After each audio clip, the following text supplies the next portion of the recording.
Hello guys, જય શ્રી કૃષ્ણ. કેમ છો? આજે આપણે બનાવીશું ભરેલા કારેલાનું શાક. કારેલાનું શાક ખાવામાં ખૂબ જ સ્વાદિષ્ટ અને ખૂબ જ હેલ્ધી હોય છે.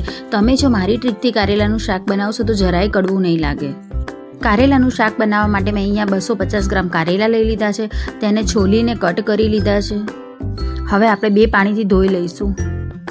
હવે આપણે કારેલાને બાફી લઈશું. તેના માટે આપણે કુકર લઈ લઈશું. તેમાં કારેલા એડ કરી દઈશું. 1 ચમચી મીઠું એડ કરી દઈશું. અડધો ગ્લાસ પાણી એડ કરીને આપણે કુકર બંધ કરીને બાફી લઈશું. હવે કારેલા ભરવાનો મસાલો બનાવીશું. 10 થી 12 લસણની કળી ફોલેલી લઈ લઈશું. 1 મોટી ડુંગળી લઈ લઈશું. 1 ઇંચ જેટલો આદુનો ટુકડો લઈ લઈશું. 1 મોટી ચમચી કાશ્મીરી મરચું લઈ લઈશું. અડધી ચમચી મીઠું લઈ લઈશું. 1 ચમચી ધાણા પાવડર લઈ લઈશું. 1 ચમચી જીરું એડ કરી દઈશું. હવે આ બધી વસ્તુને મિક્સર જારમાં પીસી લઈશું. હવે 1 વિસલ થઈ ગઈ છે. આપણા કારેલા બફાઈ ગયા છે. કારેલાને બહુ નહીં બાફવાના, અધકચરા જ બાફવાના. હવે આપણા કારેલા એક પ્લેટમાં કાઢી લઈશું. પછી કારેલા ઠંડા થાય પછી પાણી નિતારી લઈશું. હવે આપણા કારેલા કોરા પડી ગયા છે. હવે આપણે કારેલામાં મસાલો ભરીશું. હવે બધા કારેલામાં મસાલો ભરાઈ ગયો છે. હવે આપણે એક કડાઈ લઈ લઈશું. કડાઈમાં તેલ એડ કરી દઈશું.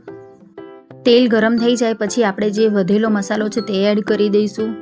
હવે ધીમી આંચ ઉપર 1 મિનિટ માટે મસાલાને શેકાવા દઈશું.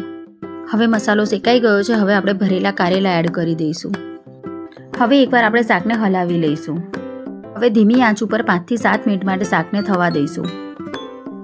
હવે 7 મિનિટ થઈ ગઈ છે. હવે આપણે એકવાર શાકને હલાવી લઈશું. હવે 1 મિનિટ માટે શાકને શેકાવા દઈશું. 1 મિનિટ થઈ ગઈ છે. હવે આપણું ભરેલા કારેલાનું શાક બનીને તૈયાર છે. Thank you for watching.